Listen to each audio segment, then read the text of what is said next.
one foundation, Jesus Christ, the living cornerstone, crucified and risen to redeem us.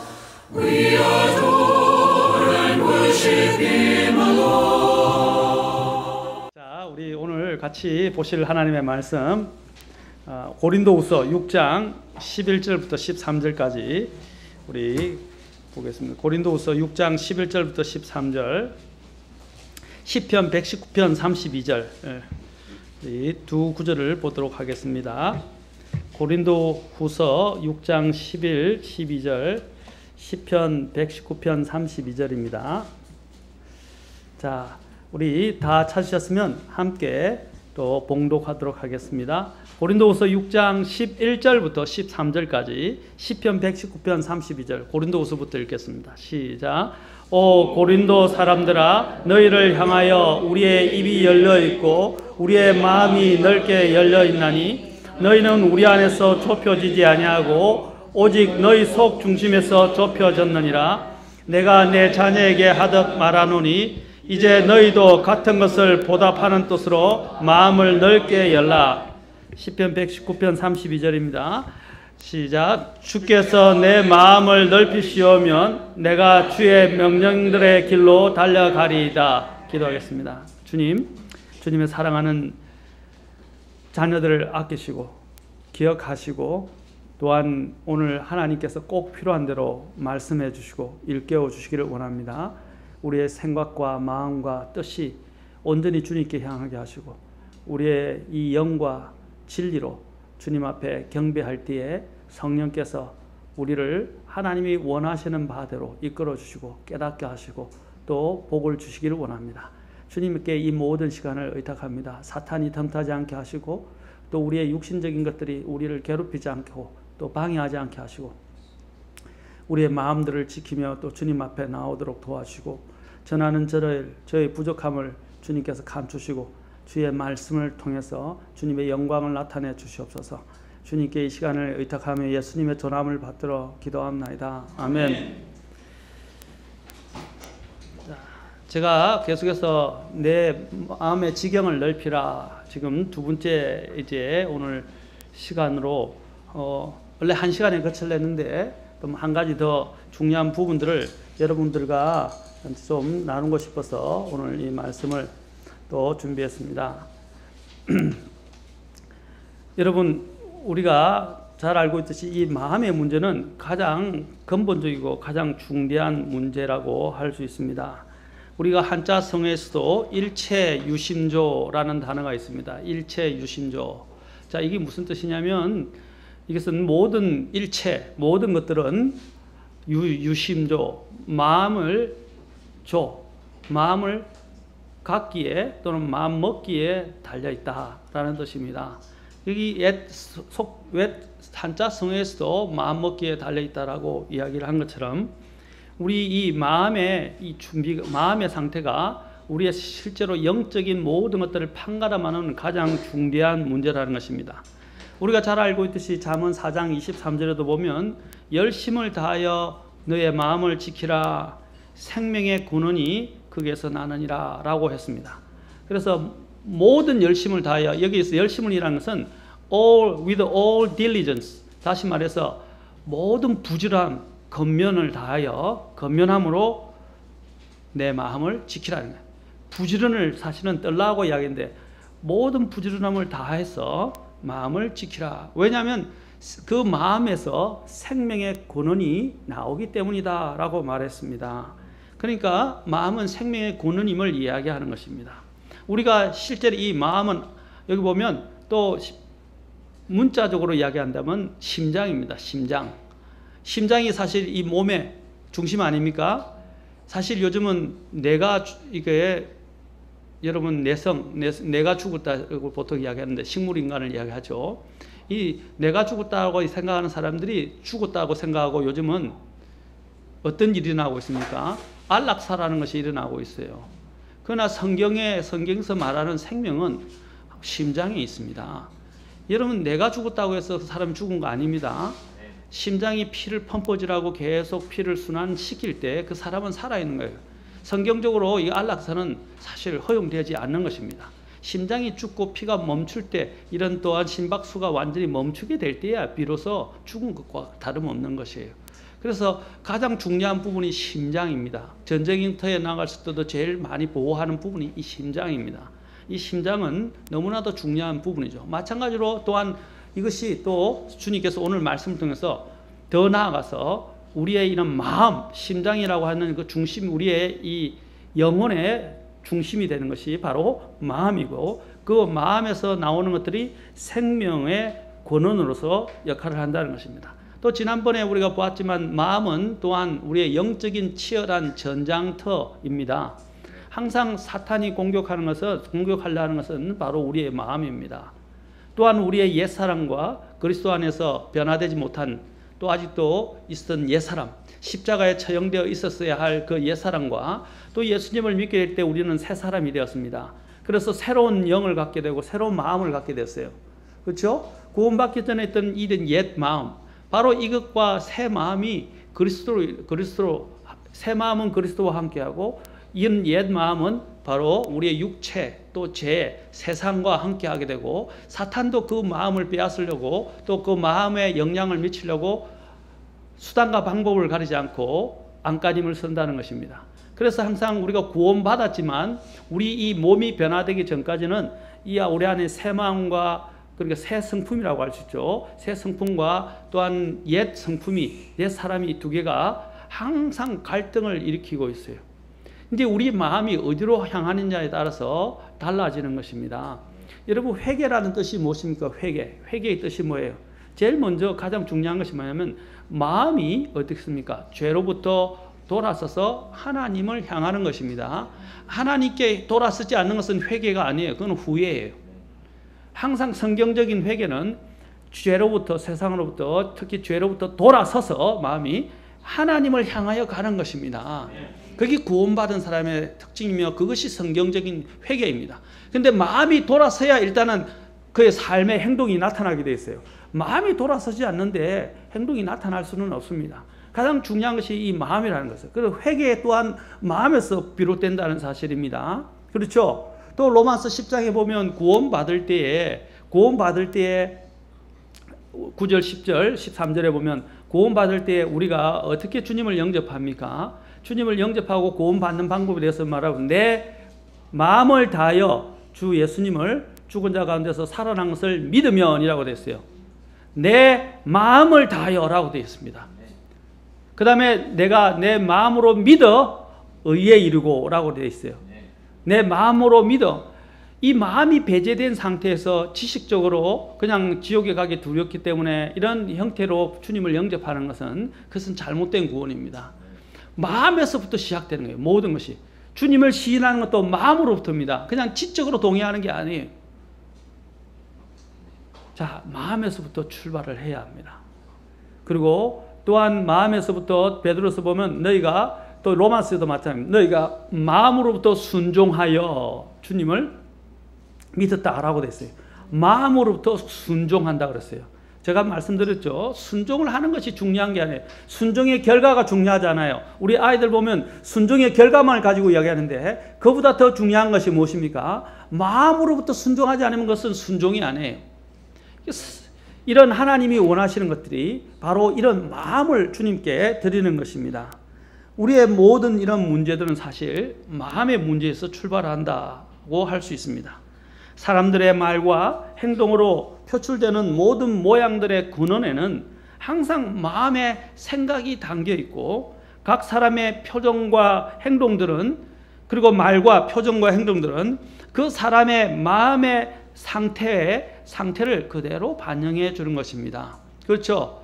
그 사람의 마음의 생각이 반영하는 것을 잠언 23장 7절에서 아주 잘 설명을 하고 있어요. 자, 잠언 23장 7절, 이 대단히 중요한 구절인데 여러분이 이것들을 좀 잘 기억하고 묵상해 보기를 바랍니다. 그 잠언 23장 7절에서 그가 자기 마음속으로 생각하듯이 실제도, 실제 여기 그가 빠진데 그도 실제로 그러하니 이라는 뜻입니다. 그가 자기 마음속으로 생각하듯이 실제로 그도 그러한즉. 자, as he is, 바로 그 사람에 있는 상태, 그 사람의 존재, 그 사람의 상태는 뭡니까? 그것은 뭐라고 그랬어요? 그가 생각하는 것이 그 사람을 그대로 자아낸다라고, 그 사람을 만들어낸다고 말하는 것입니다. 그 사람의 상태를 나타낸다고, 존재를 나타낸다고 말하고 있습니다. 뭐라고요? 생각하는 것이. 그래서 저와 여러분이 무엇을 생각하느냐라는 것이 중요합니다. 그 주님께서 또 이 부분과 관련해서 말씀하실 때 내 보물이 있는 곳에 내 마음이 있다는 것이죠. 내 마음이 어디를 향하냐면 보물을 향한다 그래요. 그런데 보물이 어떤 것이냐는 거죠. 저와 여러분의 보물이 어떤 것이냐는 것입니다. 그 사람이 생활을 하면서 그 사람이 생활을 하는 이런 범주, 생활하는 어떤 이런 모양들을 보면 이 사람의 마음이 어디 있다는 걸 우리가 알아요, 몰라요? 대충 알 수 있어요. 왜? 그 사람이 자신이 마음을 두고 있는 곳에 따라서 움직이고, 그거 아까 문짝에 거기서 계속 그 게으른 자가 도는 것처럼, 그렇죠? 침상에서 뒹구는 것처럼, 문이, 그렇죠? 돌적이에서 이렇게 그 자리만 도는 것처럼, 마찬가지로 게으른 자가 침상에 있으면 도는 것처럼, 그 사람도 그 마음이 있는 것을 중심으로 해서 왜 그것을 배회한다 이 말입니다. 그렇죠? 그래서 이 마음을 어디에 두고 있고 저와 여러분의 보물이 무엇인가에 따라서 굉장히 달라진다는 사실입니다. 마음의 문제는 모든 생명의 문제이기 때문에 모든 부지런함, 어떠한 열심을 다해서라도 그 마음을 성경은 지키라라고 명령하고 있습니다. 사람은 누구나 자기의 마음의 생각대로 행동하게 되어 있습니다. 우리는 흔히 엿장수 마음이라고 말합니다. 인간의 가장 큰 실수는 무엇입니까? 마음을 통제하지 못하고 제어하지 못함으로 인해서 타락하게 된 것입니다. 기분 나쁘면 기분 나쁜 걸 그냥 그때도 받아들이고요. 다른 어떤 부정적인 생각이 들으면 부정적인 생각, 나쁜 생각, 더러운 생각이 들어오는데 다 받아들이고, 그 생각이 어떻게 합니까? 우리의 감정을 불러일으키고, 그 감정이 불러일으키게 되니까 또 내가 기분이 나쁘니까 또 기분이 좋으니까 거기에 따라서 또 내 삶의 행동들이 나타나게 되는 것입니다. 마음을 제어하지 못하면 우리의 감정, 우리의 심지어는 행동에까지 영향을 주게 된다는 것입니다. 사탄이 타락하게 됐던 이유가 뭡니까? 내 마음대로 하겠다. I will. 이사야서 14장에서 I will. will이 뭐예요? 마음의 욕구를 이야기하는 것입니다. 마음의 뜻을 이야기하는 거예요. 그래서 내 마음대로 하겠다라고 이야기를 한 것입니다. 아담의 타락이 바로 하나님의 말씀에 순종하기보다는 자신의 자유의지를 가지고 내 마음대로 하겠다라는 데서 시작되었다고 합니다. 우리는 구원을 받을 때에 우리 자신의 마음의 문을 열고 그분을 구원자와 주님으로 영접한 것입니다. 맞습니까? 주님은 우리의 마음의 문을 열어요. 여러분 성경에서 보면 인간은 삼중적 존재라는 것을 압니다. 삼중적 존재죠. 어떤 존재입니까? 영과 혼과 몸이 있죠. 그렇죠? 삼중적 존재예요. 이것이 온전히 다 있어야만이 이것이 바로 정상적인 그리스도인이 됩니다. 그런데 영이 죽었는데 주님께서 우리를 구원하심으로 인해서 우리의 영이 다시 태어나고, 그렇죠? 그래서 영이 살아나게 되었어요. 그래서 인간이 온전한 구주를 갖추게 되는 것입니다. 예수님을 믿을 때만이 인간이 인간다운 모습을 갖게 되고 하나님의 형상을 그대로 회복하게 되는 것입니다. 자, 여기서 또 중요한 부분이 있어요. 인간의 이 삼중적 부분과 관련해서 하나님이 인간에게 역사하실 때 어떻게 역사하시냐면요, 하나님은 영을 통해서, 그 다음에 혼이 몸을 지배하기를 원하십니다. 통제하기를 원하십니다. 그래서 우리에게 영이 중요한 것입니다. 그런데 영이 죽어 있으면 안 되니까 영이 다시 살아나서 하나님의 이 영이신 하나님과 교제를 해야 되고, 영이신 하나님의 이 통제를 통해서 우리의 혼을 통제해야 되고, 우리의 혼이 이제 우리의 육체를, 이 몸을 통제하는 것입니다. 그런데 이제 그것은 하나님께서 역사하실 때의 방법입니다. 하나님이 역사하실 때 인간이 이제 하나님 앞에 나아갈 때는 어떻게 하는 줄 아십니까? 하나님이 이 영을 통해서 역사하는데, 영이 통제하기 위해서 이 영에 대한 부분에 대해서 영이 온전히 우리를 통제하도록 열어주는 그것이 뭐냐면 바로 마음이라는 거예요. 마음.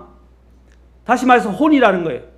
그래서 주님께서 뭐라고 말씀하면, 내가 문 앞에 서서 문을 두드리느니 누구든지 내 음성을 듣고 문을 열면 내가 그에게로 들어가라고 이야기한 것입니다. 잘 들으세요. 이건 영적으로 중요한 문제입니다. 하나님이 역사하려고 해도 내 혼이 문고리를 딱 붙잡고 하나님께 문을 열어주지 않는다면 주님은 들어오실 수가 없어요. 왜냐하면 주님은 인격적이시기 때문입니다.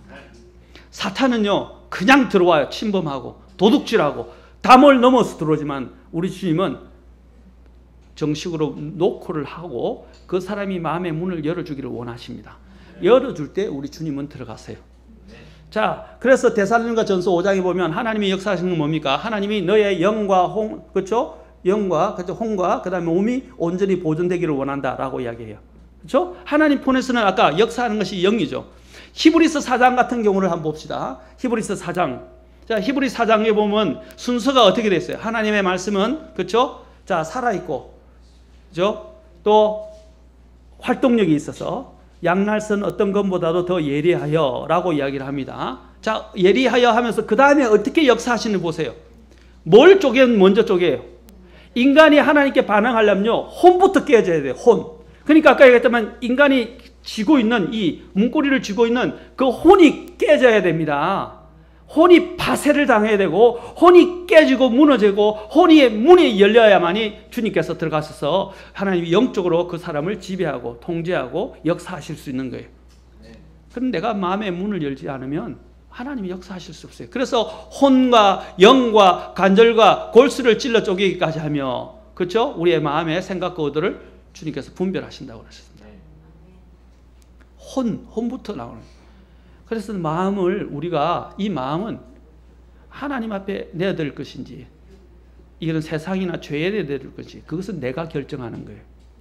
그렇죠? 거기에 따라서 나의 영적인 향방이 완전히 좌우되고 또 영적인 삶이 결정되어지게 되는 것입니다. 열심을 다해서 이 마음을 지키지 않으면 우리 마음에는 어떤 것들이 들어오게 됩니까? 온갖 더러운 것들의 온상이 되어버립니다. 다시 말하면 이물질과 이런 이물질들과 오염물들이 끼게 되고 또 다른 이끼들이 이야기한다면 이끼들이 자라게 되고 다시 말하면 잡초들이 무성하게 되는 것입니다. 여러분 우리의 마음을 정원이라고 표현합니다. 어떤 분들은 이 마음의 정원을 가꾸어야 되잖아요. 우리 자매님 텃밭도 가꾸시는데 텃밭 가꿀 때 그렇죠? 또 우리 장인어른과 장모님께서도 제 시골에서 늘 농사를 지우는데 제가 한 번씩 내려가서 자주 못하지만 한 번씩 내려가면 잡초를 뽑아요. 막 잡초를 뽑아요. 이 잡초 뽑는 것도 보통이 일이 아니더라고요. 하루만 지나도 또 잡초가 또 튀어나오고 그 잡초를 해주자면 곡식이 제대로 자랄 수가 없고 열매를 맺을 수가 없어요. 왜? 그 잡초가 그 영양분을 다 먹고 그렇죠? 그 기운을 다 막아버리기 때문입니다. 맞습니까? 자, 그것처럼 우리 마음의 정원을 이렇게 관리하지 않고 잘 이렇게 관리하지 않으면 뭐가 끼는 것입니까? 이런 세상에 있는 오염 물질이 들어오게 되고 이끼가 끼게 되고 잡초들이 자라게 된다는 것입니다. 우리가 열심을 다하여 마음을 지키고 계속 가꾸지 않는다면, 마음을 주님께 내어드리지 않는다면 우리의 마음의 왕자에 주님께서 앉아서 통치하시는 것이 아니라 이런 많은 세상의 것들, 세상의 더러운 것들이 들어와서 우리의 마음들을 망치고 하나님이 원하시는 뜻을 행하지 못하게 하고 잘 자라지 못하게 만들고 그 다음에 영적인 열매들을 내지 못하도록 가로막는다는 것입니다. 거기 가시밭에 여러분 주님께서 씨 뿌린 자의 비유를 통해서 가시밭의 문제예요. 가시밭에 어떻게 해요? 그 열매의 기운을 막아버린다고 말하고 있어요. 열매의 기운을. 그런데 언젠가부터 우리의 마음이 지속적으로 새로워진 상태로 유지되지 않고 옛 죄된 마음들, 정욕적인 마음들, 더러운 마음이 우리 마음에 이끼처럼 자라고 번식하는 때가 많아지고 있다고 한다면 어떻게 되겠습니까? 하나님이 슬퍼하실 것이고 일단은 그 다음에 두 번째로는 우리는 하나님이 기뻐하시는 그런 일들을 감당할 수가 없고 열매도 맺을 수가 없습니다. 그리스도인 대인인 뒤에도 우리는 계속해서 변화를 받지 못하는 마음, 새로워지지 않는 마음은 결국에는 하나님께 순종하는 것을 방해하고 하나님을 바르게 섬기지 못하게 만드는 방해꾼이 되는 것입니다. 여러분들이 아시지만 금속 그릇 같은 경우 우리 여기 악기도 있는데 악기 어떻게 해야 돼요? 악기 관리해야 되잖아요. 악기 관리. 저도 악기를 한번 이렇게 좀 귀찮아가지고요. 제 클라리넷 악기를 잘 안 닦고 그냥 부른 채 안 닦고 내버려 뒀더만요.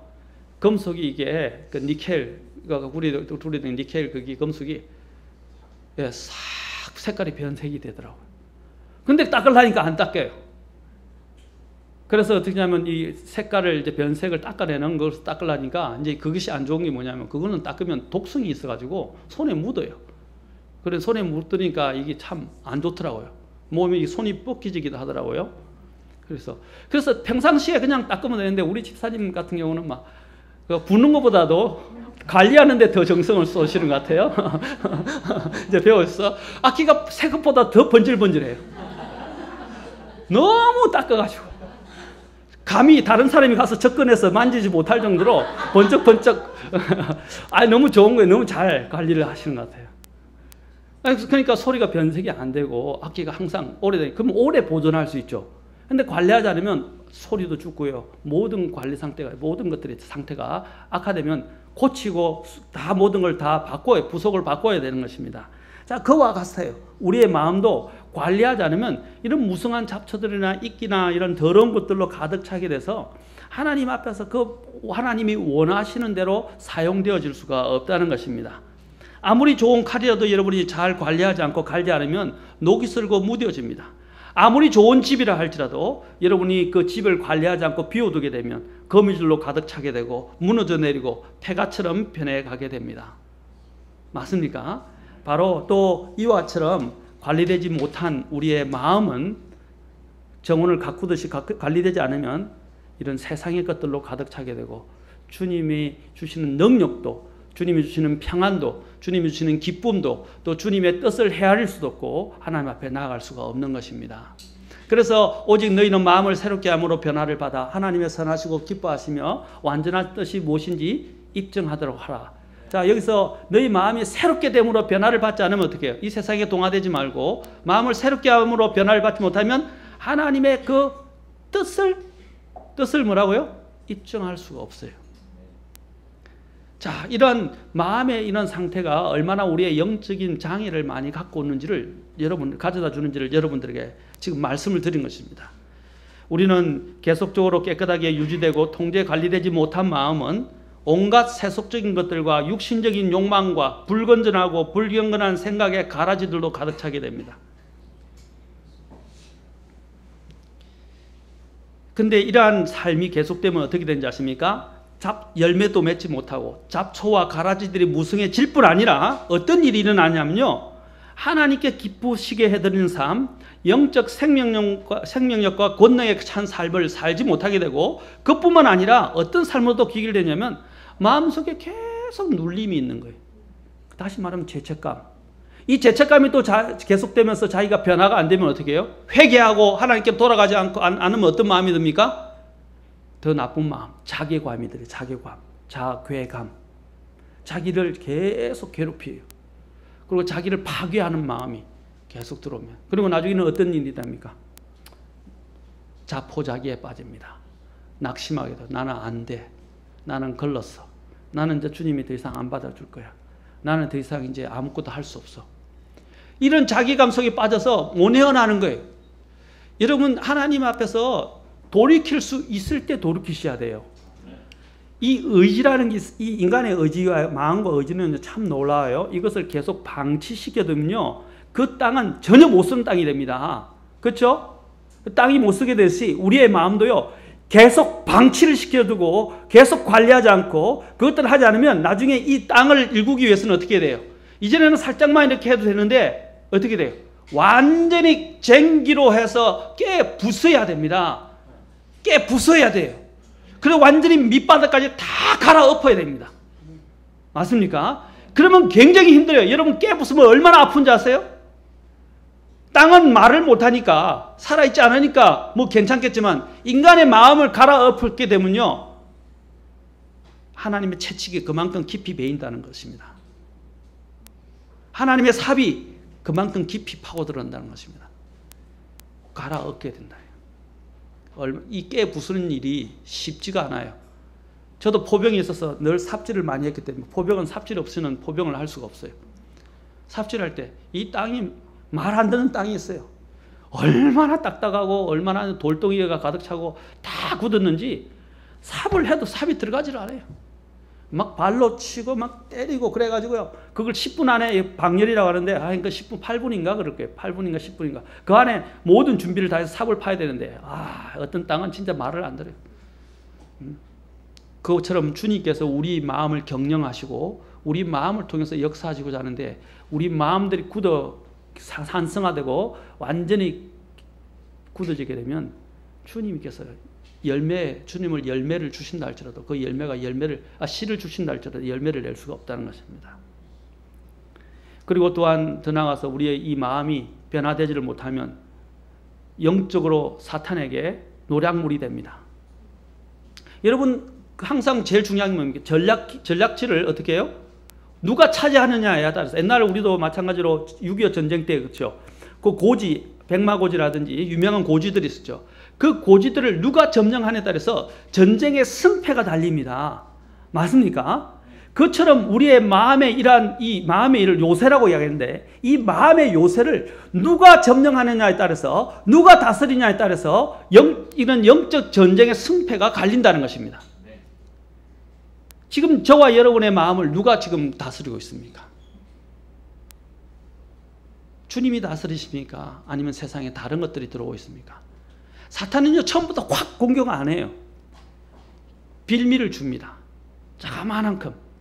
마치 스파이를 보내는 것처럼, 탐지병을 보내는 것처럼 조금씩 이렇게 하면서 사람의 마음을 건드려서 완전히 무너지게 만드는 거예요. 우리 마음을 통제하지 못하면 영적으로도 패배하게 됩니다. 마음의 생각이 바뀌면 모든 것이 새롭게 보입니다. 이 마음은요, 이 사람이 생활하는데 동전의 양면과 같아요. 동전의 양면, 그렇죠? 또는 종이에 있는 내용의 양면과 같아요. 하나는 백지이고 하나는 또 나쁜 것이 있고 좋은 것. 그것처럼 동전의 양면처럼 무슨 뜻이냐면요, 아까 내가 마음 먹기에 달려있다는, 저는 세상적인 마음 먹는 것을 말하지 않습니다. 긍정적인 마인드, 적극적인 사고방식. 지금 로버트 슐러라든지 로만 빈센트 필 같은 이런 잘못된 사람들이 말하는 그런 인간의 이 신념을 개발하는 것을 말씀드린 게 아니에요. 우리도 그리스도 안에 생각할 때 생각을 살짝만 바꾸면 달라진단 말입니다. 모든 것이 달리 보이게 돼요. 자꾸 내가 보는 것들을 삐딱하게 보기 시작하면 어떻게 해요? 모든 것이 삐딱하게 보입니다. 그러나 그것을 살짝 바꿔서 다른 마음을 보게 되면 다른 마음이 돼요. 다시 말해서 가장 쉽게 이야기하면 컵에 물이 있는데 물이 반 정도 남았어요. 어떤 사람은 어떻게 표현합니까? 반밖에 안 남았다 그래요. 반밖에. 그 성격을 드러냅니다. 그런데 어떤 사람은 뭐래요? 반이나 남았네? 이렇게 이야기합니다. 그렇죠? 그 성격을 드러내고 그 사람이 관심을 두고 있는 부분이 부정적인지 긍정적인지를 지금 보여주는 거예요.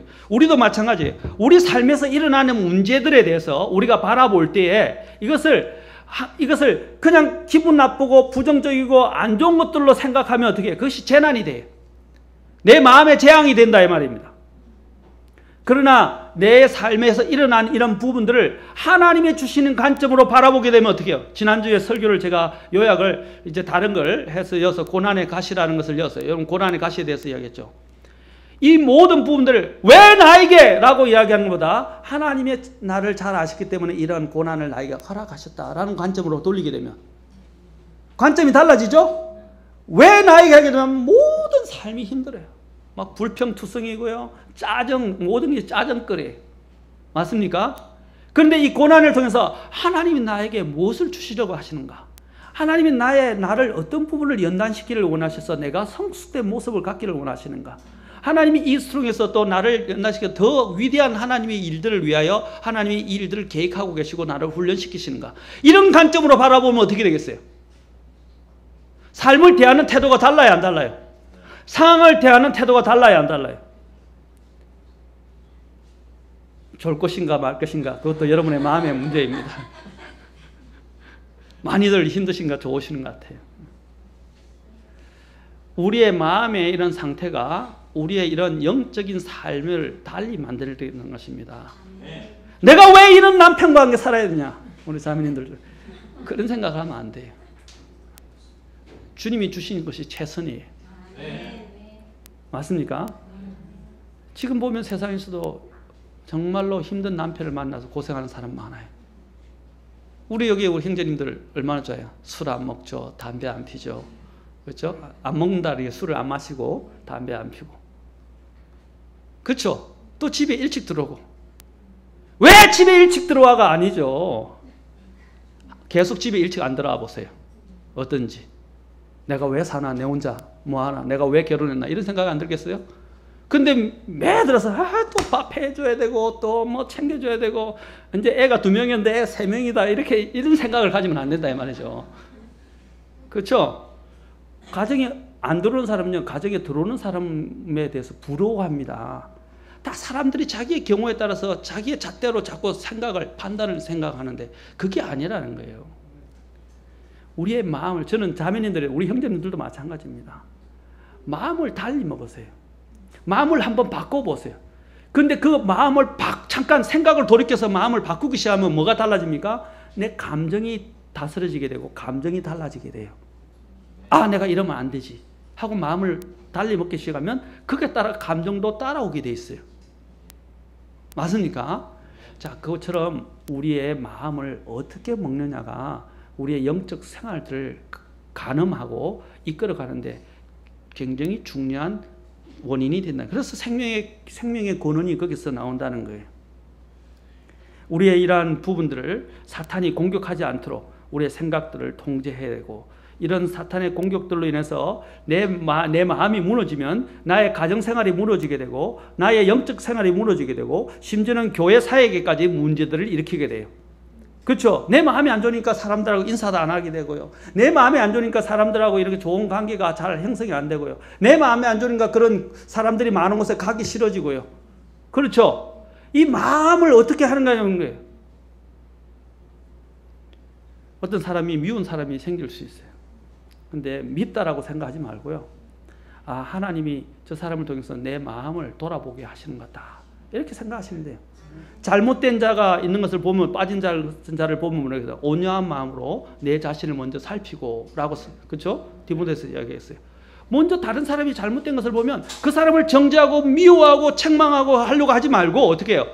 그 온유한 마음으로 어떻게 해요? 먼저 내 자신을 살피고 그 다음에 온유한 마음으로 그들을 어떻게 해요? 권면하고 일깨워 주는 거예요. 내가 바르게 되지 않으면서 다른 사람 판단하지 마세요. 우리는 우리의 마음이 얼마나 중요한 것입니다. 또한 우리의 마음은 죄와 속임수로부터 속임수에 빠지기 쉬워요. 성경에서 이는 죄는 속임수라고 말합니다.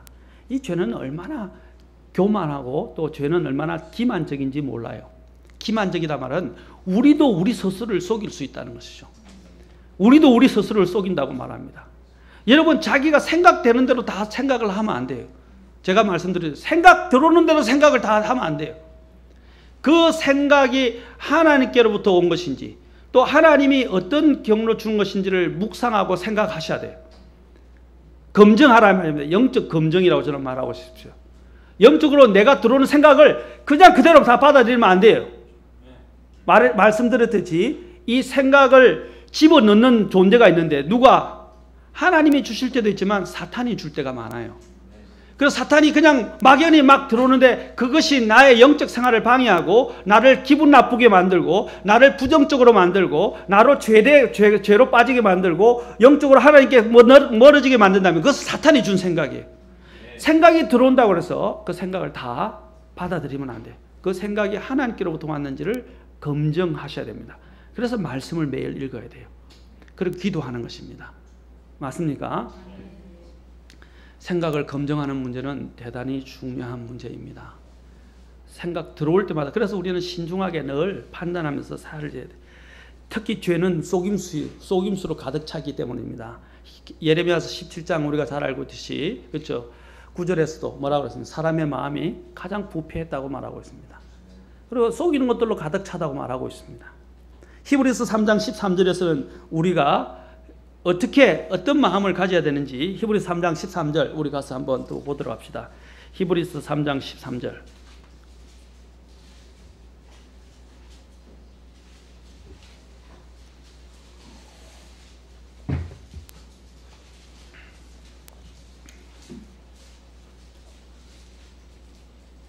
자, 같이 읽겠습니다. 시작. 오직 오늘이라 불리는 때에 서로 날마다 권면하여 너희 중에 아무도 죄의 속임수를 통해 강팍하게 되지 아니하도록 하라. 자, 여기 보면 서로 날마다 권면하여. 왜 이 권면이 교회에 모이는 일이 왜 중요한지 아십니까? 서로 모여서 서로를, 우리가 착각하면 안 되는 게 뭐냐면 내가 내 자신을 제일 잘한다, 다른 사람은 나를 모른다 생각하면 안 돼요. 나도 나를 모르는 나의 모습이 있어요. 내가 행동이 바른지 안 한지에 대해서 좀 더 객관적인 영적인 기준을 가지고 나를 바라보면서 잡아줄 다른 사람들이 필요할 때가 있어요. 아무리 아까도 사람이 자기의 눈에는 옳게 보여도 주님께서는 그 영을 달아보시느니라 라고 잠언에서 말했어요. 우리 스스로가 우리 스스로를 모를 때가 있어요. 우리는 우리 스스로를 잘못 판단할 때가 있어요. 왜냐하면 죄의 그 기만의 속임수가 항상 우리를 눈멀게 만드는 그런 힘을 갖고 있기 때문입니다. 여기서 보면 뭐라고 해요? 죄의 속임수를 통해 마음이 뭐라고 했어요? 완악하게 되지 않도록 하라. 이 대표적으로 파라오로 이야기하는 것입니다. 여러분, 뱀보다 무섭고 사자보다도 더 무서운 것이 바로 죄입니다. 죄보다 무섭고 해로운 것은 없어요. 왜냐하면 죄는 우리를 지옥에 끌고 가고 하나님의 심판을 가져오기 마땅할 만큼 그것은 굉장히 큰 문제이기 때문입니다. 그런데 그는 죄로 향하는 마음이 어디서 나오는 거예요? 마음에서부터 오는 거예요. 욕심이 잉태하면 죄를 낳고 죄가 완료되면 사망을 이루는, 우리가 잘 아는 말씀이에요. 자, 마음에 이런 죄가 어디서부터 시작된다고 그랬어요? 마음의 욕심에서부터 시작되는 것입니다. 마음의 욕심에서부터. 마음의 생각을 지키면 죄를 안 지키게 돼요. 그런데 이 생각을 잘못하면 우리는 또한 죄를 짓게 됩니다. 생각은 행동의 씨앗이라고 불려집니다. 죄를 범하지 않으려면 생각과 마음을 굳게 지켜야 합니다.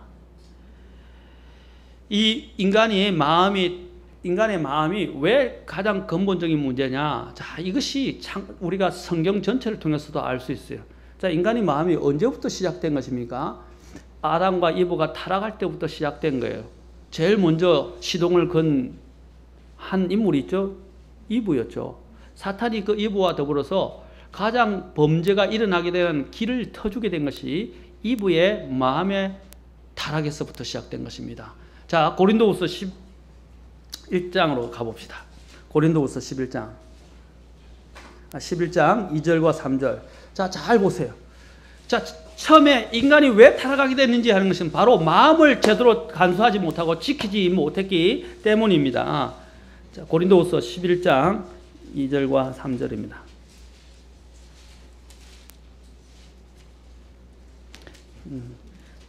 자, 11장 2절 3절 같이 읽도록 하겠습니다. 시작. 내가 하나님께 속한 질투로 너에게 대하여 질투하노니 이는 내가 너희를 순결한 한 처녀로 그리스도께 드리기 위해 한 남편에게 너희를 정혼시켰기 때문이라. 그러나 뱀이 자기의 강교함으로 이브를 속인 것 같이 어떤 방법으로든 너희 마음이 그리스도 안에 있는 단순함에서 떠나 부패될까 내가 두려워하노라. 우리는 주님에 대해서 어떻게 됐어요? 순결한 처녀로서 들어진 자들이라고 말하고 있습니다. 순결한 처녀. 순결한 처녀가 해야 할 일은 뭡니까? 정혼한 남자에 대해서만 생각을 해야 되죠. 맞습니까? 지금 그것과 2절에 있는 이것과 3절이 지금 대조되고 있는 거예요. 순결한 처녀는 하나만 생각해야 돼요. 그런데 어떤 생각이 들었냐? 자, 11장 3절 보세요. 뱀이 강교함으로 이브를 속였는데 어떻게 속였느냐? 너희 마음이, 자 보세요. 마음이 그리스도 안에는 어디서 떠난다고요? 하나만 생각하는 거 이 말. 심플리시티. 단순함에서 떠나서 부패하게 됐다고 그랬어요. 하나만 생각했는데 너무 많은 것들을 생각하게 된 것입니다. 우리가 잘 알듯이 뱀이 이브에게 다가왔을 때 선과 악을 알게 하는 나무의 지식의 나무를 열매들을 보여주면서 나무를 보여주면서 그 나무에 대해서 그녀를 시험했어요. 그러자 그녀가 전에도 말씀드렸지만 그 선악과라고 일명 불려지는 것들을 이전에는 문제가 되었어요, 안 됐어요? 전혀 그의 삶에 문제가 안 됐어요. 그는 지상 낙원에 있으면서 선악과가 전에는 눈에 들어오지도 않았어요. 그런데 뱀이 와서 강교하게 살짝 속삭이자마자 어떻게 됐어요? 그 속삭임에 솔깃하면서 눈을 떼는 순간 어떻게 됐어요? 마음이 그 선악과가 달리 보이기 시작하는 거예요. 그 선악과 달리 보면서 뭐예요? 먹기에도 좋고 눈으로 보기에도 아름답고 사람을 지혜롭게 할 만큼 탐스럽게 보이기 시작한 거예요. 전에부터 줄곧 있었던 나무예요, 아니에요? 전에부터 열매도 있었어요, 안 있었어요? 근데 전에는 전혀 문제가 안 됐어요. 근데 언제부터 문제가 됐어요? 마귀가 속삭이고 유혹한 때로부터 거기에 있었던 그 존재가 달리 보이기 시작한 거예요. 제가 그 말씀드린 마음이에요. 이전에는 그 마음이 주님께만 향해 있었고 전혀 문제가 안 됐는데 이 뱀이 와서 강교하게 속삭이기 시작하니까 그 마음이 이제 다른 마음으로, 다른 것들로 보이기 시작하는 거예요. 마찬가지로 영적인 문제들에 여러분이 바라보는 모든 문제들도 마찬가지예요. 마음먹기에 달렸다고 말씀드렸죠. 이것들이 사탄이 와서 살짝 속삭이면서 여러분의 생각을 살짝 집어넣기 시작하면 여러분이 그 생각에 의해서 끌려서 이제 달리 모든 게 보이기 시작하는 거예요. 전에는 아무 문제가 없는데 지나가면서 갑자기 생각나면서 저 사람이 나한테 인사를 안 했는데 왜 안 했지? 가만히 생각하니까 전에 내가 이런 일을 잘못했었는데 이것 때문에 마음이 상했나? 아니면 뭐 때문에 이야기하지? 아니면 나한테 뭐 기분 나쁜 게 있냐? 그렇게 생각하기 시작하는 거예요. 전에는 생각에다 갑자기 생각이 들어오면서 그게 생각나기 시작하는, 그 누가 주는 거예요? 마귀가 주는 거예요. 그 마귀가 주는 거예요. 그래가 생각을 검증하라 그랬죠. 그런 생각이 들어오면 아니야 하고 빨리 기도하고 말씀으로 몰아내야 돼요. 근데 그 생각에 이제 내가 빠지면서 왜 그런 일이 일어난지, 어떤 일이 일어난지 추적하고 또 찾아보고 또 막 되씹고 곱씹고 하다 보니까 어떻게 돼요? 마음의 감정까지 생기면서 맞을 거야. 저 사람이 저것 때문에 나한테 그런 것 같아. 이제 그렇게 결론을 내리기 시작하는 거예요. 그렇죠. 상상력이죠. 상상력부터 시작되는 거예요. 이게 제가 지금 말씀드린 건요, 실제적인 우리의 삶에서 지금 많이 일어나는 부분들이에요. 다른 대인 그리스도인과의 관계 속에서, 교회 속에서, 가정에서도 마찬가지입니다. 이 부분들을 생각이 올 때 생각을 끊어야 돼요. 누가 끊어야 돼요? 내가 끊어야 돼요. 내가. 그것을 물리쳐야 돼요. 마귀야 물러가라. 이 생각을 물리쳐라. 하고 생각을 물리쳐야 돼요. 그래야 내 마음을 지킬 수가 있는 것입니다. 사탄의 그러한 강교한 속임수로부터. 또한 보면 인간이 또한 망하게 된 이유가 무엇입니까? 많은 구절이 있지만 창세기 6장으로 잠깐 가봅시다. 창세기 6장 5절과 6절 대표적인 사건입니다. 물론 노아의 시대도 여기 지금 노아의 시대에 관련된 에녹이나 아벨도 마찬가지예요. 이 아벨 사건도 사실은 언급하고 싶지만 시간상 제가 언급하지 않고 이제 창세기 6장 5절과 6절에서 보겠습니다. 사실 이 여러분들이 알기는 가인이 아벨을 쳐 죽이게 된 이유도 뭐 됩니까? 마음에 분노가 가득 찼어요. 그것을 주님이 뭐라 그러냐면 죄가 너 앞에 그렇죠? 엎드려져 있지만 죄가 문에 엎드려 있지만 그의 열망이 너에게 있으나 너는 그를 다스리라고 하셨어요. 자, 거기서 이 가인이 아벨을 죽이게 된 이유가 무엇입니까? 바로 그 마음에 있었다 이 말입니다. 마음에 있었다. 마음의 기분이 나쁜 거예요. 기분이. 왜냐하면 하나님께서 아벨의 헌물은 받아들이시고 자기의 헌물은 안 받으니까 기분이 나쁘기 시작한 거예요. 근데 사실은 그건 믿음의 문제였는데 자기가 잘못해놓고도 다른 사람이 잘 되고 받아들이니까 기분이 나쁜 거예요. 우리가 보통 말하죠. 사촌이 땅을 사면 배가 아프다는 옛날. 사실 우리 속에도 말이 일어나요.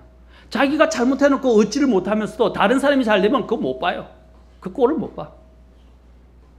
그게 바로 가인과 같은 마음이에요. 자, 창세기 6장 5절 보십시오. 5절과 6절 잘 봅시다. 같이 한번 읽어봅시다.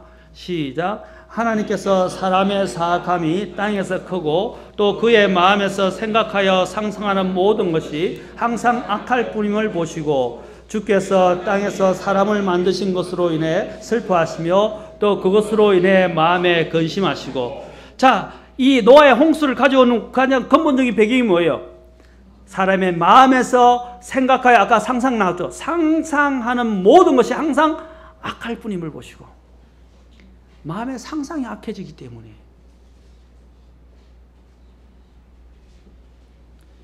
이거로 인해서 하나님께서는 인간이 더 이상 바꿔줄 수 없고 육체가 된 것을 안타까워하시면서 심판을 선고하셨던 것입니다.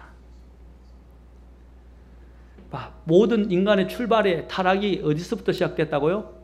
마음에서부터. 노아 홍수 때도 홍수가 일어난 이유가 뭐라고요? 마음에서부터. 다 모든 것이 마음에서부터 비롯된다는 것을 여러분은 알 수 있습니다. 그러니까 생명의 결말이 거기에 있다는 것이죠. 하나님의 은혜를 알고 그분을 신뢰하는 마음이 사실 믿음입니다. 마음은 믿음의 발원지이고 또한 믿음의 저장소이고 믿음의 활동지인 것입니다. 그러므로 우리가 마음을 새롭게 하고 변화를 받아요. 이제 두 구절만 보고 오늘 하고 다음 시간에 1시간 더 제가 마음을 넓히는 문제에 대해서 더 다시 한번 더 자세하게 다루도록 하겠습니다. 예레미야서 17장 한번 봅시다. 5절부터 10절까지 보고 고린도후서 10장만 보고 마치겠습니다. 자, 예레미야서 17장.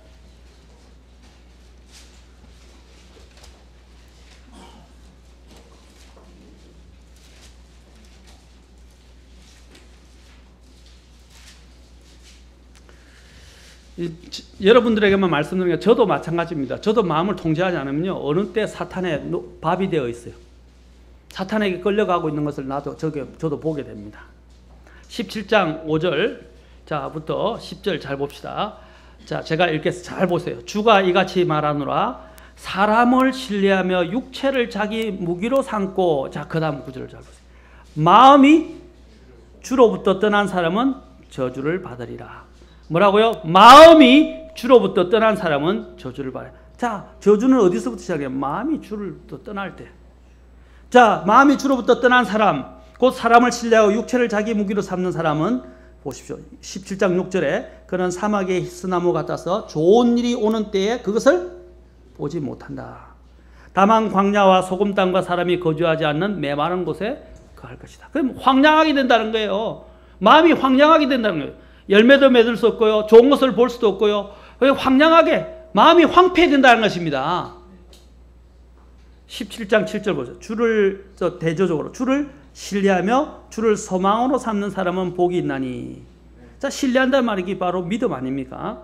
그렇죠? 마음의 소망과 마음의 신뢰를 이야기합니다. 17장 8절 그는 또 대조적으로 말합니다. 물가에 심은 나무 곧 뿌리를 강가로 뻗은 나무 같아서 더위가 오는 때를, 자, 재앙이 오는 걸 못 보는 거예요. 더위가 오는 때를 보지 못하고 아니하며 잎이 푸르고 가무는 해도 걱정이 없으며 열매 맺는 일을 그치지 아니하리라. 여러분, 마음이 주님부터 떠나게 되는 사람은 저주를 받는다고 했습니다. 그러면서 주님이 우리가 잘 아는 17장 아까 9절 말씀 9절 10절 자, 같이 읽겠습니다. 9절 시작. 마음은 모든 것보다 거짓되고 극도로 사악하니 누가 그것을 알 수 있으리요? 나 주는 마음을 살피며 속 중심을 시험하여 각 사람의 길들과 그 사람의 행위들의 열매대로 그 사람에게 주느니라. 사람의 마음은 누구도 몰라요. 자기도 몰라요. 그 정도로 여기는 거짓되고 극도로 사악하다 그랬어요. 그런데 누가 그 마음을 안다고 그랬어요? 하나님. 하나님은 속 중심을. 그래서 우리가 말씀을 읽어야 돼요. 그래서 기도하는 거예요. 아멘. 말씀을 읽는 건 뭡니까? 하나님의 말씀의 법으로 내 마음을 영적인 거울로 비춰보는 거예요. 매 비춰보는 거 맞습니까? 이 하나님의 마음은 참 어떤 때는 이 거울이 너무 좋은 거울이 되다 보니까 너무 투명한, 이렇게 잘 비춰주는 거울이 되다 보니까 아파요. 아파요, 안 아파요? 아파요. 수술까지 하니까. 아까 그랬죠. 하나님의 말씀은 거울일 뿐 아니라 영적 수술을 하는 또 수술 도구예요. 아플 수밖에 없어요. 그러나 그 아픔은 잠시지만 그것은 우리를 치료하는 또한 광선이 됩니다. 아멘. 하나님의 말씀에 여러분이 왜 자꾸 가까워져야 하느냐면 그 말씀만이 우리의 이 알지 못하는 극도로 이 속임수로 가득 찬 기만으로 가득 찬 우리의 이 생각들과 마음들을 주님께서 말씀이 다 드러내 보여서 수술 받을 수 있도록 한다는 것입니다. 근데 말씀은 드러내기만 하는 게 아니라 그것을 또 씻어주고 수술까지 해요. 그리고 치료까지 해요. 아멘. 시편에 보면 하나님께서 그 말씀을 보내셔서 그들을 치료하시며 하는 말씀이 나옵니다. 뭐가 치료한다고요? 말씀이 치료하는 권능도 있어요. 우리 죄라는 암을 치료했지 않습니까?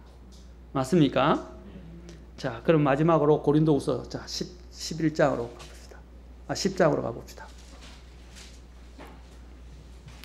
사도 바울이 이 이브가 아까 11장에서 이브가 타락했던 그 이유가 마음이 주님께로부터 단순하면서 떠나 부패됐기 때문에 그랬습니다. 자, 그런데 부패됐는데 그 바로 앞장에서 이제 영적인 그 법칙, 영적인 싸움을 어떻게 해야 되는지를 우리에게 지금 보여주고 있어요. 자, 고린도후서 10장 3절부터 6절까지 자, 봅시다. 자, 같이 읽읍시다. 자, 이것만 한번 마치겠습니다. 시작. 비록 우리가 육신 안에서 걸으나 육신을 따라 싸우지 아니하노니 우리의 전쟁 무기는 육신에 속하지 아니하고 하나님을 통해 강력하여 강한 요새들도 무너뜨리느니라. 우리는 상상하는 것과 또 하나님을 아는 것을 대적하여 스스로 높이는 모든 높은 것들을 무너뜨리고 모든 생각을 사로잡아 그리스도께 순종하게 하며 너의 순종이 이루어질 때에 모든 불순종을 응징하려고 준비되어 있노라. 자, 우리의 싸움은 영적인 싸움이에요. 육신을 통해서 싸우는 게 아니에요. 자, 그런데 5절에 보니까 문제가 되는 우리의 요새가 있어요. 어떤 요새를 형성하는 것이 있어요. 뭡니까? 5절에 아까 나왔죠. 창세기도 나왔죠. 우리의 상상하는 것, 생각이에요. imagination. 이 어떤 사람은 상상력이 풍부한데 예술계나 이런 게 뭐 할 때 상상력이 창안력을 가진 건 나쁜 거 아니에요. 그러나 우리가 뭔가를 할 때 그 모든 생각들을 상상하는 것과 그 다음에 뭐랬어요? 모든 생각을 어떻게 해서 상상을 무너뜨리고 모든 생각을 사로잡아라 이거예요. 포로화시키라 이 말입니다.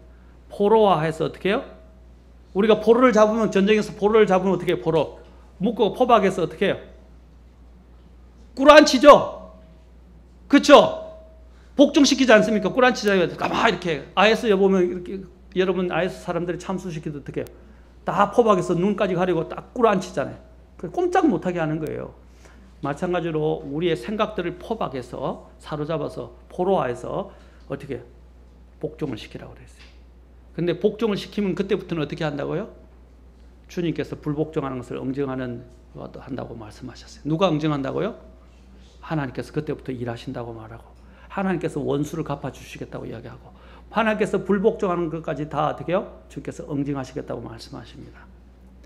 우리가 해야 할 일들은 제가 이제 말씀하면 마음을 지키는 일인데 이 마음은 아까도 했지만 영적 전장터이며 또 마음의 모든 생명의 근원은 거기서 나며 마음을 관리하지 못하면 여러 가지 영적인 잡초들이나 이끼들이나 이런 이물질이나 부정한 더러운 것들이 들어온다고 그랬습니다. 그래서 마음의 정원을 관리해야 되고 그렇지 않으면 이제 우리가 열매를 맺을 수 있고 하나님의 일을 할 수가 없다고 그랬어요. 그래서 마음에 들어오는 것들을 검증해야 된다고 말씀드렸습니다.